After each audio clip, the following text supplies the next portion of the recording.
rho v.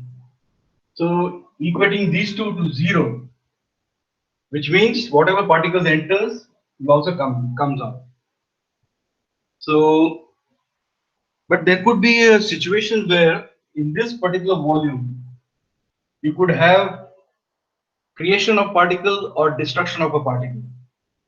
Creation in the sense you can have ionization. So in this small volume element you can have a ionization. So there will be an increase in the n value. Or there could be recombination. So the ions or electrons, they're recombining. So you are losing charged particles.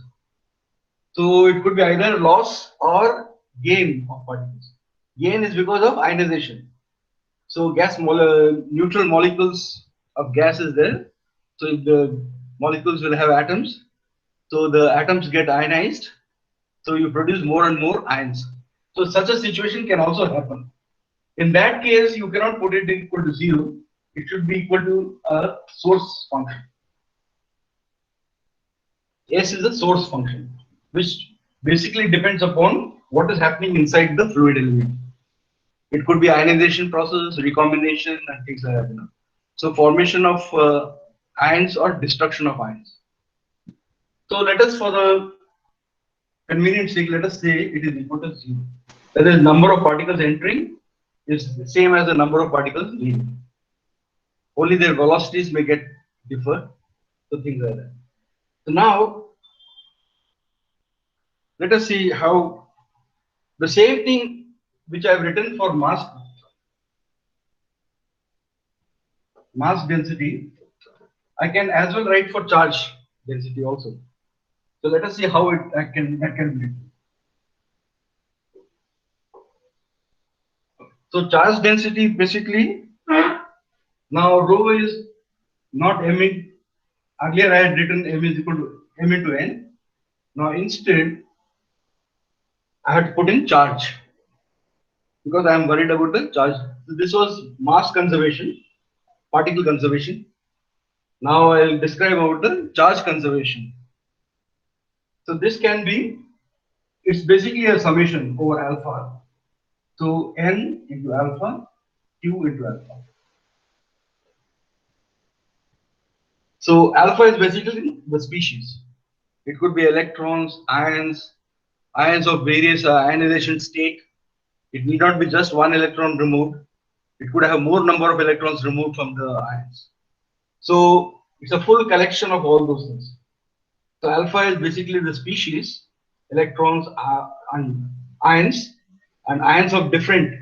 It could be first ionization, second, two ionization, electrons, two electrons removed, three electrons removed, and things like that. So that way, this will be a total collection of charges.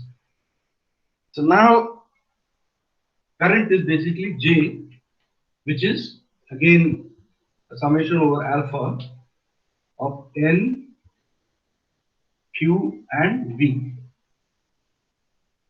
Velocity, NEV. So this gives you the charge density, current density.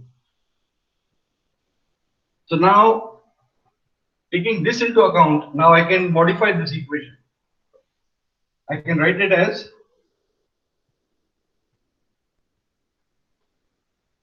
same rho of plus divergence of J.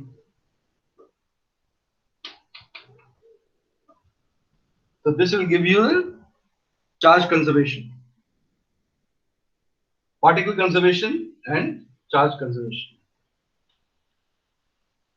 So from this, let us go over to how to write the momentum equation, momentum transport taking place. Again, you have to remember that the whole plasma is described as a fluid, and what we are concentrating now is basically the fluid element, the cell, whatever is happening into this, and then we'll integrate over the whole system. So then you get the information about the whole plasma.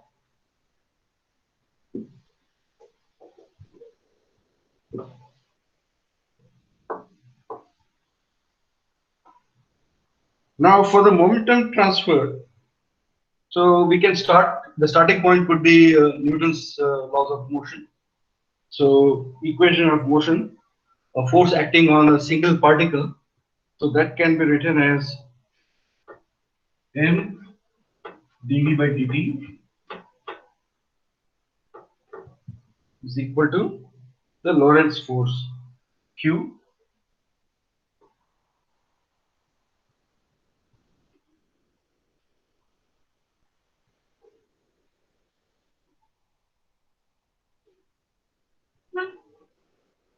So the particle is now moving in the influence of electric field and the magnetic field. It has a velocity v, initial velocity. So that is how you can describe the whole motion of the charged particle now by this particular equation. So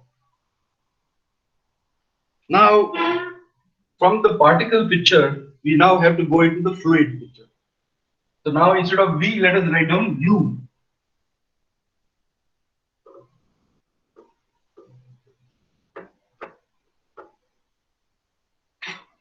So this will be basically dou u by dou t plus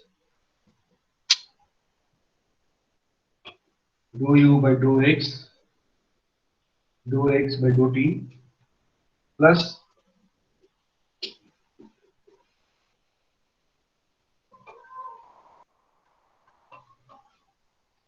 the z term.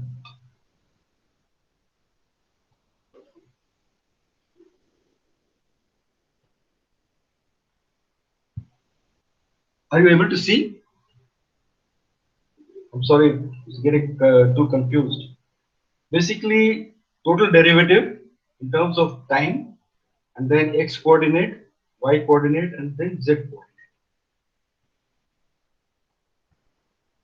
This whole equation I can simplify and write in the shorter form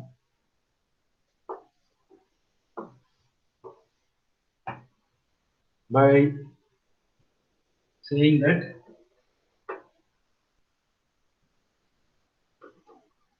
this is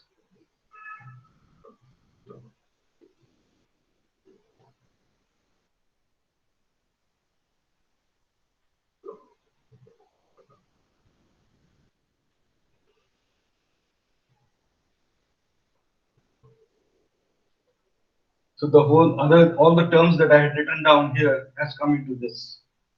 So basically, what this tells you is now this particular factor, you this is called the convective derivative. So basically, it depends upon the observer whether he is standing outside and seeing the plasma as a wave, and the element fall this element basically moving in front of him, observer. But now I can also this takes care of the fact that the observer is inside the fluid element. So he is part of the fluid element, and then the way he observes is that this will be the total derivative. So it's basically a convective derivative with respect to, so any quantity with this will tell you what is happening inside the fluid as part of the whole flow. Any doubts here? So basically, any change in the quantity originating from the motion of the flow will be given by this factor.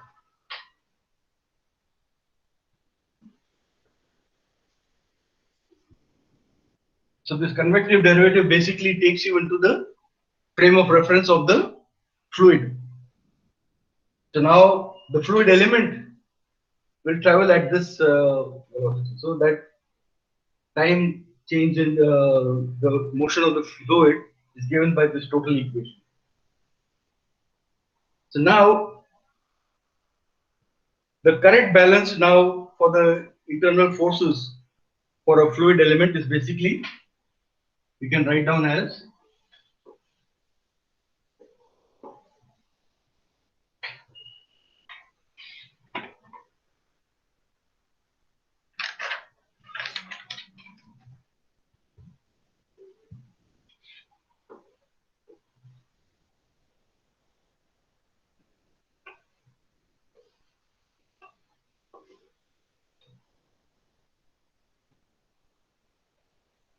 Sorry, now it will be the fluid element plus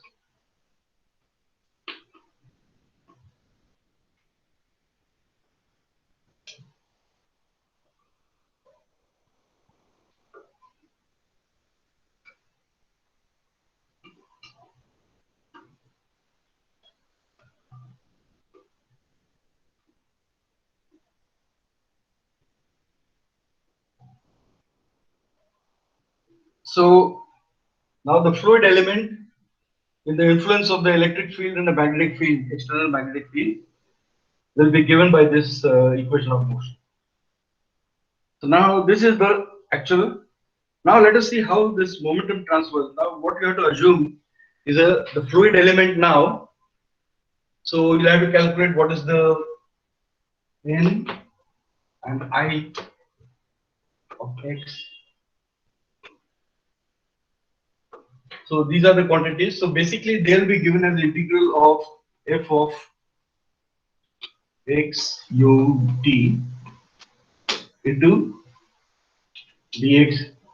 If you are calculating for nx, it will be dy dz.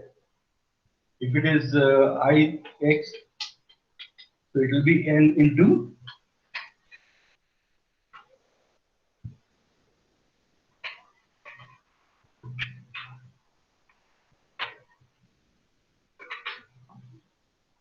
mvx. So basically n into v into nev, so q. So that is how now you can convert this whole equation into the momentum equation. We'll write down the momentum equation now.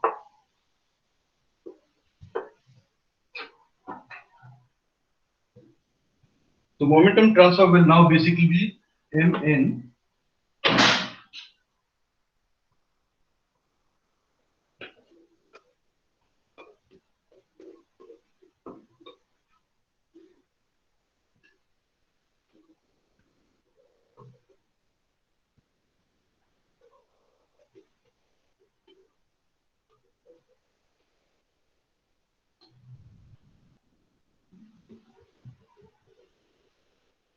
gradient of pressure. So basically what is happening is there is a pressure which is coming out. All the particles with more pressure is basically nkt.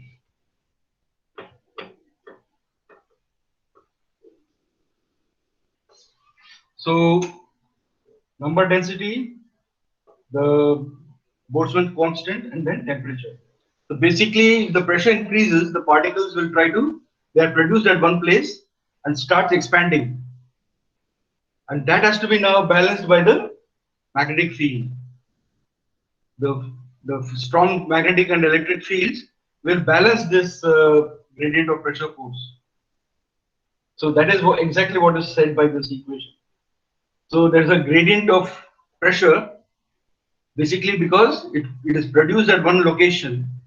So particles and then their temperature together, so that's the pressure, it tries to expand. And that expansion is now controlled by the magnetic field. So that is exactly what is told by this. That's the reason why it is negative. If both were positive, then the whole thing is not confined. All the particles will just leave. So here what is happening is there is a pressure of the particles, but that is being controlled by the balanced by the magnetic fields and the electric fields. So that is exactly what is being told by this equation. So let us write down. So this is that equation. So momentum transfer equation basically is given by this. But you have to really understand what exactly is going on here. This is a convective derivative I told you, because you are basically the observer is actually inside the fluid element, the element in which we are trying to analyze. And then this total motion of the particles, and that is governed by there's a pressure force which is balanced by the magnetic field. So that is how you get the balance. So this you have to calculate for every fluid element and then basically add up. So that gives you for the total plasma.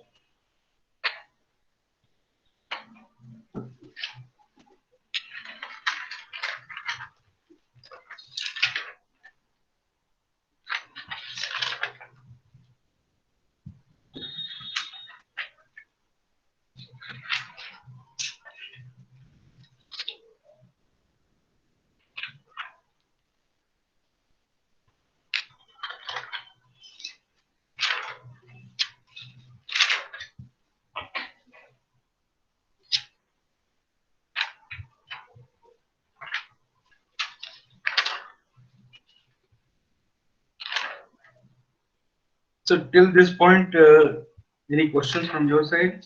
Any doubts? Sir, No. sir, I have one question. Hello. Hello, Pooja. Yeah, go ahead. Sir ये जो term है grade P Grad P. It's the gradient of pressure. See, any plasma will have particles and with particular temperature. Sir So I want it will start expanding. Yeah? So there's a pressure.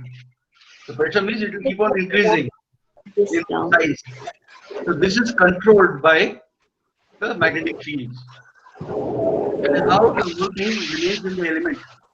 It's just like, for example, if you take sun, sun में क्या हो रहा है कि in the center of the core of the sun, you have got the thermonuclear reaction going on, so plasma is produced. Once the plasma is produced, it starts expanding. So that is getting balanced by the gravitational force. Then the balance is coming because of the gravitational force. So it's a sir gradient of pressure which is balanced by the gravitational force in the sun. I mean, basically in tokamak plasma, what happens is that there's a pressure gradient of pressure force is now balanced by the magnetic field, which will not allow the system, the plasma to escape from the system. So that is how the balance is that the, matlab, did I answer your question? Sir physical मतलब इसका physical meaning मुझे अंदर मतलब समझ में आया but इसका mathematically ये जो टर्म आया है वो कहाँ से आया है वो पूछना चाहती No, if plasma, there's a plasma, na? Plasma is there. So there are plasma is basically particles with having different temperatures. That is the average velocity. See, temperature is nothing but average velocity. हूँ yes sir So when you have this, the plasma will start expanding. So that expansion has to be now balanced by some other force. Otherwise, system is not stable. No? So various systems, if you see, like tokamak, it is strong magnetic fields which balance the force of grad pressure, matlab, grad P force. So in the sun, actually, it is the gravitational force which balances the. So basically, that is what is written here. There are electric and magnetic fields, and pressure gradient of pressure force is basically balanced by the magnetic field. So that is the reason why it is negative. It is opposite direction as the magnetic field. Is it okay okay? Or you still have doubt? No sir thank you sir Okay. So any other question from any of your other colleagues? Sir, on right hand side, every term represents the force. So del P has Like not the m dv by dimension of dt, force. I could have written just m dv by dt, but that dv by dt is basically now for a single particle. Here I have replaced it by a fluid element. So it's a fluid which I am the fluid cell, a unit cell which I am worried about. So Yes, as sir, I I told you, understood that. But del P does not have the dimension of force. what? Del P does not have the dimension of force. This one? Uh, Oh no, this can be proved. Gradient of pressure force is a very important force. See, it is something you have to understand this way. You suppose there's a cold plasma in some this one containment. I've taken a cold plasma. Now, if I start heating it, heating means I'm increasing the temperature. So when I heat the plasma, now it will expand. That expansion force is basically given by this. There's a gradient of pressure, where plasma is produced at one location and it is trying to expand in the other location. The whole volume is getting filled up with the plasma. So that is a gradient of pressure force. So you can prove it. This is also, otherwise I cannot write along with them, They're all forces. E into E is force. E into V cross B is a force. Gradient of pressure is also a force because it's an expansion. It's a force acting on the particles because of the gradient in pressure. Because you are producing the plasma at some location, and because of the virtue of the temperature, the particles will now have a lot of kinetic energy. Temperature is nothing but average kinetic energy. So the particles will start. It is produced at one location, but it starts expanding. So there is a force. You can understand this way, but this can be easily proved. It can be easily proved that any if you in even FF Chen, he has shown how to prove that the gradient of pressure is a force. Okay, who asked this question? Yes, Yes, one. sir. Pratik. Oh, Pratik. Okay, okay. Sir, it must be per unit volume, maybe.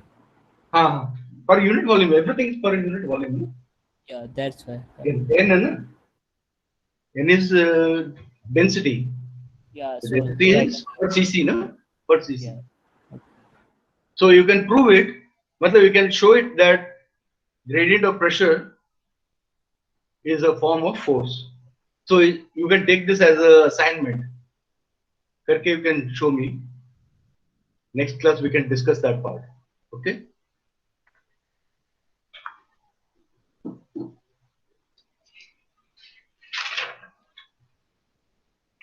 Okay. So momentum equation we have derived. Similarly, you can derive an expression for the. See, you can actually compare this with Navier-Stokes equation, in fluid mechanics.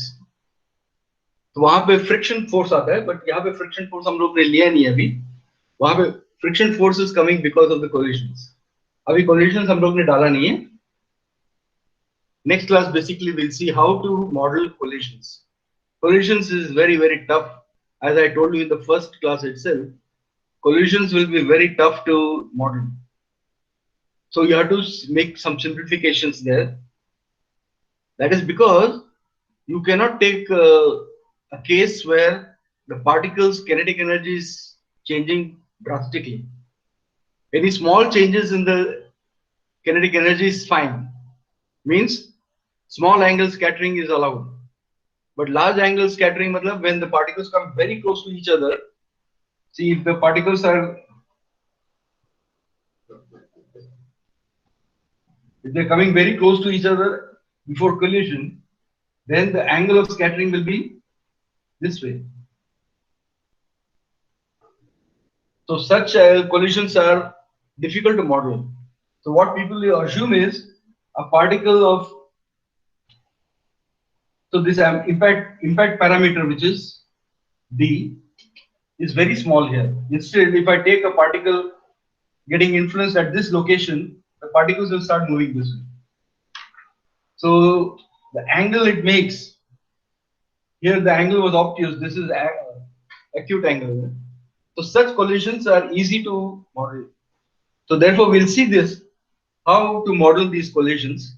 This will be very tough. If there's a drastic change in the trajectory of the particles or the kinetic energy of the particles, it will be difficult to put into a model. Even if you make a model of it, it may not work out mathematically. So that's an issue. We'll see all these things, how when I discuss about how collisions have to be modeled. So generally what people do is, instead of taking large angle scattering, they always assume that there is a scattering center here, ions. This could be ion. So an electron here, even before comes very close to this point, it starts getting influenced by the ions. So you'll never take a situation where the electrons come very close. If they come very close, they'll be pushed here or they'll be just going this way because it's an electron. So this kind of a trajectory is difficult to model. So these portions we'll talk about in the next class, how to model the collisions. And then when we put collisions into this, so you can have momentum equation like energy equation with collisions. Then you can compare it with the Navier-Stokes equation. Well, Navier-Stokes equation has the typical the term which contains friction.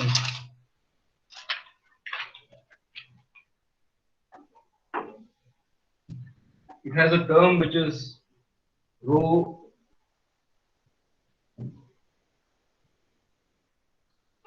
This is the viscosity. So there the viscosity is coming because of collisions. Viscosity could be because of many other physical process, but we are assuming it could be collisions. So between two layers there is a friction. So that friction is basically, this is the term which has to be put into the model to give you the Navier-Stokes equation. Same thing if I have to do for this to compare it with Navier-Stokes equation. What I'll have to do is I have to put a term now which is a term which is called collision. So I can call it mu of collision. So this term will be something like this.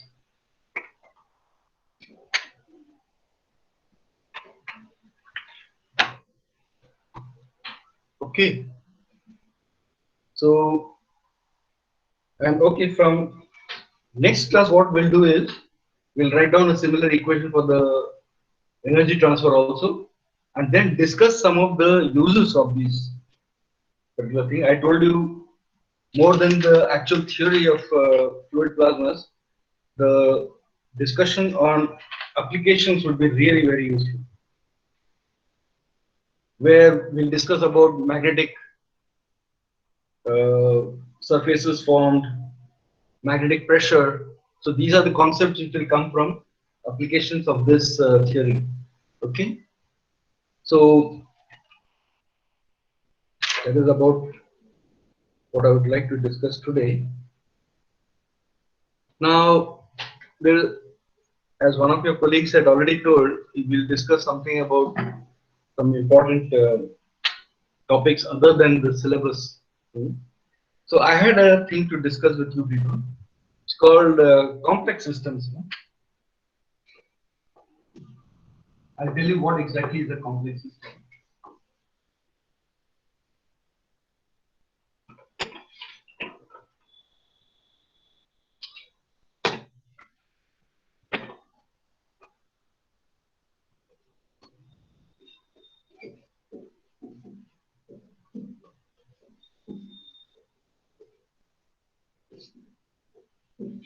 What are these complex systems? See, like examples are basically a tokamak plasma is a very complex system. Your actually the human brain or human heart is a very complex system. Similarly, sun is a very complex system. So, so they are the different examples of complex systems. So now there is something very common to all these things. All complex systems will have certain things which are very common to each other. See, something like, you can imagine like a human body. It's a complex system because the moment you try to do something externally, suppose I try to prick my skin with a pin, the my body will immediately react to it. So there's a quick reaction to whatever external application of force is there, you know. So something similar, for example, in a tokamak plasma, from externally, I am trying to put in more and more energy into it because I want to finally heat the plasma to temperatures where fusion will take place. So in that process, what I've done is I am putting energy more than what is accepted by the plasma. So what will happen is the plasma will not accept that. It will immediately throw it away. And that it does by generating instabilities inside the plasma. So I am trying to put energy into the plasma through various processes. I can do by radio frequency heating, microwave heating, or I can do by neutral beam heating. So I am trying to increase the temperature of the plasma. Why I am doing it? Because I want to increase the temperature of the plasma so that fusion will take place. And once fusion takes place, there will be energy released. So that is my interest. So, but then the plasma will have to be right kind of plasma. Any plasma will not accept all the energy that I throw into the plasma. It will take only that amount of energy that it requires. The rest it will just throw it away. And that it does in terms of this extra energy that you are giving, you know, is now getting into free, so it's called a free source of energy that gets into generating instabilities. And that instabilities will throw away the energy. Whatever excess energy you're putting into it, it throws it away. Something like the human body. Human body में देखिए, if I try to take, for example, if I take poison, the body will not accept the poison. It knows it's a foreign body. But my body will try hard to throw that poison out. Unless the poison is given in a particular form, which the body will accept. Okay? Otherwise, my human body is so intelligent, it will not accept anything which is not good for the system. So it will immediately try to throw it away. Unless you do something tricks with that, you know. Something similar to what the cancerous cells do, you know. Cancerous cells basically cheats your immune system. Otherwise, the immune system will immediately kill the cancerous cells. But the cancerous cells, you know, have to survive. So it's a question of survival, you know. The cancerous cells inside your body has a tendency to survive, and that it does by cheating, fooling the immune system. Something called T cells and all. I think sometime if I get time, I'll discuss more about this. 2018, the Nobel Prize for Medical Physiology was given to such a activity where they worked on T cells and things like that. So basically, the cancer cells fools your immune system. So you have to do something to see that the immune system gets back that memory and knows that the cancer cells is basically a external thing. It is not part of your system. It has to kill it. So see, these are the defense mechanisms that each of the complex systems have. So easily you will be little confused, you know, like how come a person working in the field of solar physics is so good in tokamak physics, or a person working in say turbulence and all is writing nice programs for um, finance. There are lots of physicists who are doing this, predictions of what kind of activities are going on in the trade and things like that, you know. So also you will find out there are lots of physicists working in the field of economics. For example, the first Nobel Prize in economics was given to a physicist. You can check. So he was basically a physicist working in the field of statistical physics. So he brought in a lot of statistical mechanics into economics, and that is the reason why he was given a Nobel Prize for that. The first Nobel Prize ever in economics was to a physicist. So why? How is it happening? Because in physics or any field of physics, a person working in one complex system can easily get into another complex systems. So there are people who have worked in particle physics who are now doing a lot of work in cancer therapy. I can share a book on proton therapy written by a particle physicist from CERN. So he is basically a basic particle physicist working in the field of muon structures and things like that, but suddenly got into medicine. So there's a full book written by him on how cancerous cells can be. See, I told you that cancerous cells fool your immune system. How to make the T cells, that is, the cells which will link the information to the immune cells of your body. So once the immune system knows that cancer cells are not part of your body, it will immediately attack on them and kill them. So these kind of things, sometimes you'll be wondering how come a physicist working in particle physics is able to do so much of work in medicine. So this is because they're working in this, they're experts of one complex system. So it is useful. Immediately he can put all the knowledge that he has gained in that into another field easily. There are lots of neurosurgeons. See, I can share certain information about how you can model a human brain, full mathematical model. So you can actually give, for example, if a person takes a cup of coffee, what exactly is going on inside his brain? Can be whole thing can be modeled. How it excites your activities inside the brain, neuron firing, all those things can be easily got by a simple model. So that is how physicists can get into neurosurgery or neuroscience. Similarly, I can describe to you another very important physicist who got into town planning. You know about Budapest? You must have read about Budapest. It's a capital of Hungary. One of the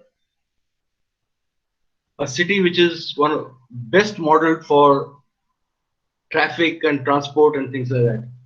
And that is done by a physicist.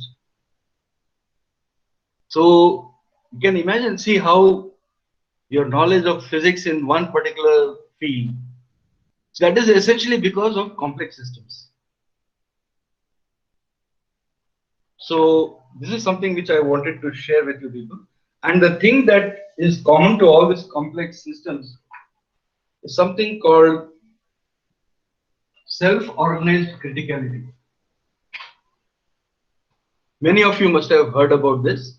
Self-organized criticality means a system will accept energy or power from external source till the time it is comfortable.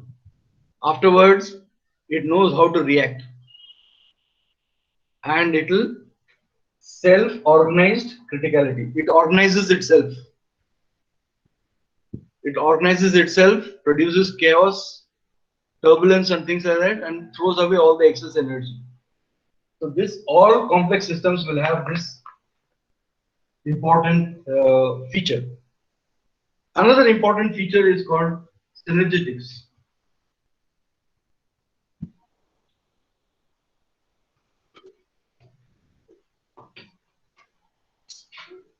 Very important part. Synergy means basically if you have two or three different types of inputs to the system, how each of the system influences the system. Like for example, if I increase the pressure, how the plasma will behave.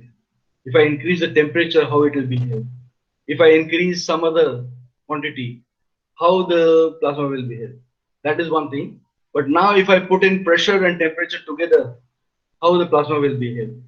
It is not linear. It becomes a non-linear. So third important thing is non-linearity.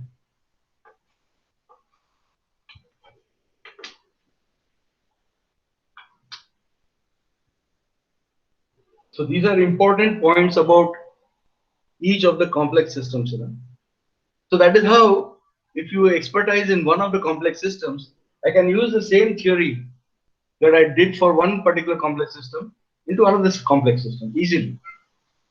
With, of course, little bit of modifications, because suppose I want to get into from tokamak plasmas to I want to get into, say, functioning of a heart or brain. I have to understand a little bit about the operation of the brain. So therefore, I'll do some modeling of that, try to understand that, and then see how any of these things can be translated from one complex system to other complex system.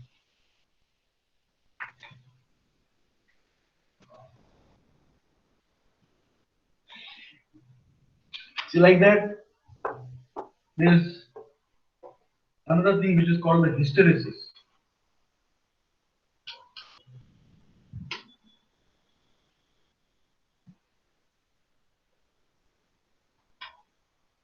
ये तो आप लोग जानते होंगे hysteresis. So you must have done experiments of this kind in your BSc, where you take a bar magnet and you increase the induced B, and then see how much of magnetic field is produced. So you have IV curve, no? IH curve.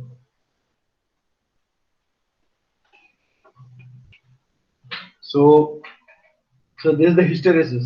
So all complex systems have hysteresis effect. So hysteresis basically means that there's a resilience of a system. You give some input to it. It is not linearly taking it. So there's something happening inside the complex system, and that is how it is accepted into a particular system. So when you reverse the cycles, it will have a certain memory.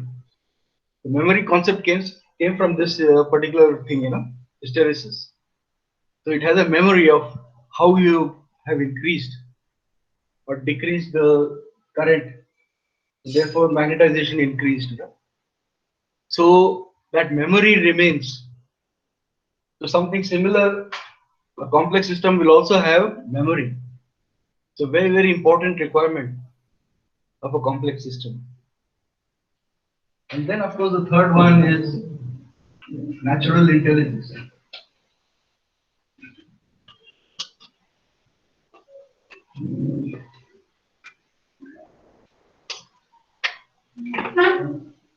So these are some of the basic features of a complex system. And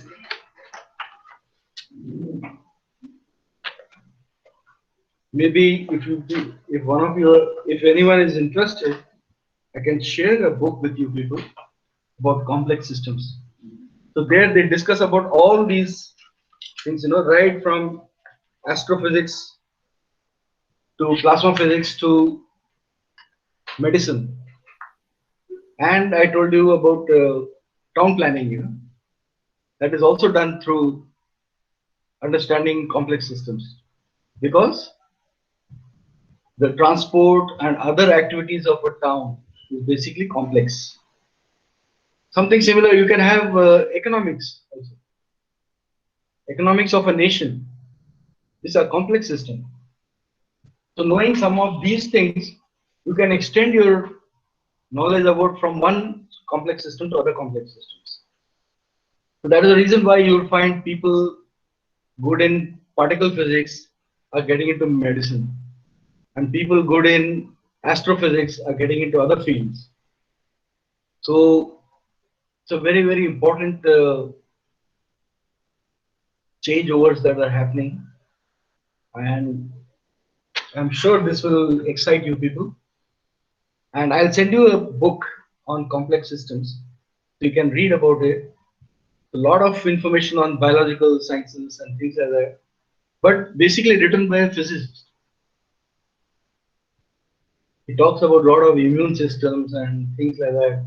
How given medicine to a person, how it be, how what is the chemistry and physics going on inside your body. Very good modeling systems. Very very. Matlab, you can imagine sky is the limit. So very interesting topic of complex systems. So I think I'll pass on this information to you people. You can go through it. Very interesting. I also found it very interesting. So I hope this will excite some of you, and maybe you'll choose to get into such areas. Knowing physics in some area and applying it to some other area is really very interesting. So any doubts or something you want to add to what I've said?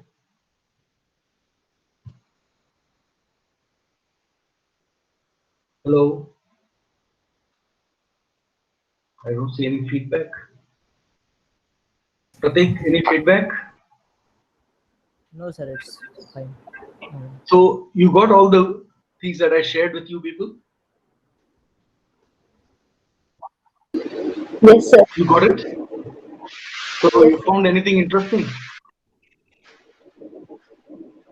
So every class I'll be doing this. I'll be sharing lots of information with you people. Things that I feel that I was interested, I got excited by certain activities, some topics. So I'll share those topics with you people. So if some of you are interested, you can do little more work on this and try to write a term paper or maybe even future studies in that if you find it really interesting.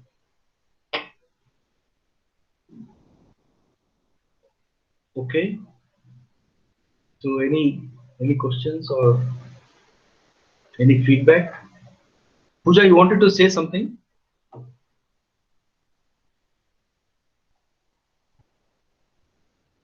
Okay, if there are more.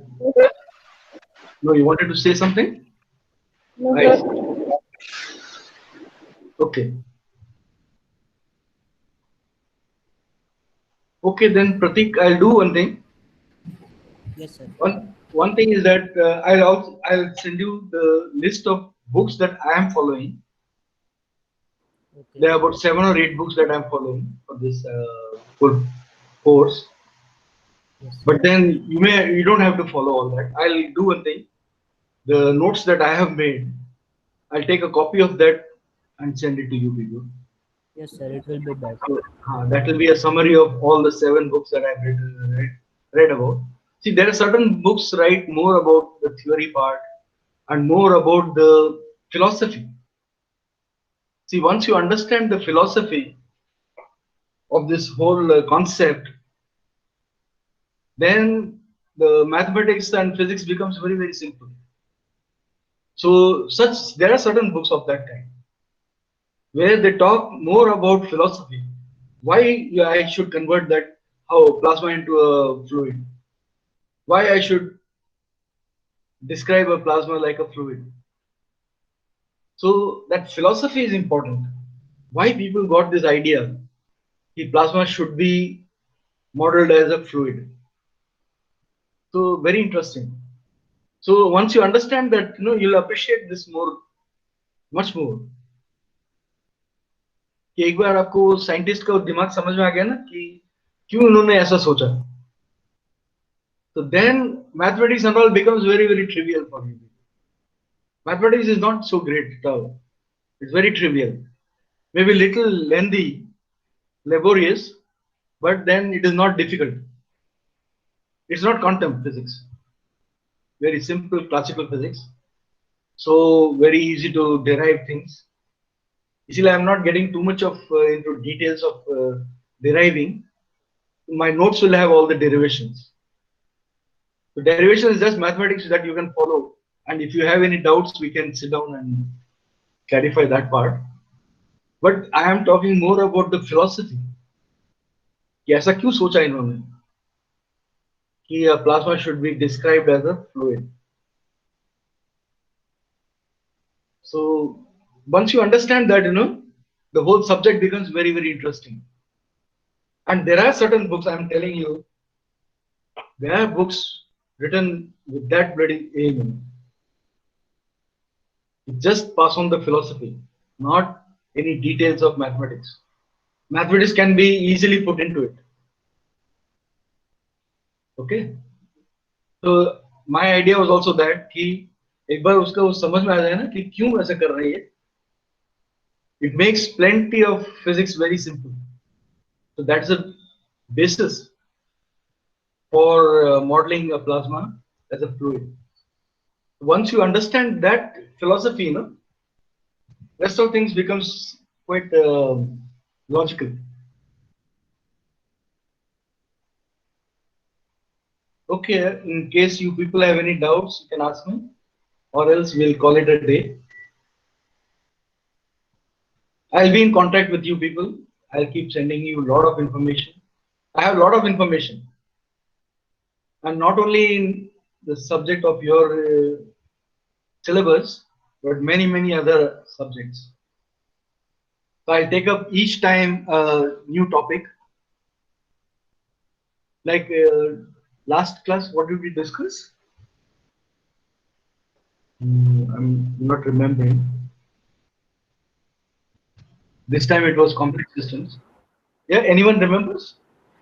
Pratik? Overview plasma Acceleration. theories. New concepts of particle acceleration. Yes, sir. Also applications. So, no, ऐसे बहुत सारे topics हैं, which देखो many courses. I'm very unhappy that even in places like MIT and Harvard and all, they have not included this as a syllabus for people. They're still teaching the same old curriculum, which is very strange actually. Only when they go to levels of PhD, there they have a coursework in PhD also. So there they are putting people into this. Instead, you can start from MSc level itself. So each time when we meet, I'll describe to you some of these new concepts because I keep reading lots of things. But everything will be related to physics, nothing other than physics. There is a physicist from Poland who was the first person to put physics into cooking, culinary sciences. I have a book on that also. I'll show you. I'll share sometime. So he was the person who started using liquid nitrogen and other things in cooking. So physicists are there in every field now. Town planning to cooking to whatever. Economics. There's a department, head of department of physics in Jadavpur University. He's a very good economist. Though he's a statistical mechanics person, but he's now working totally into economics. You'll be surprised the kind of work they're doing. Okay, I think we'll call it a day. Okay, thank you. Thanks to all of you. And hope to meet you all again. Maybe Monday we can have a next class. Okay, Janak bhai. Yes, sir. Thank you so much for arranging all this. Thank you, sir. So have a nice weekend, all of you. Enjoy your weekend. Thanks.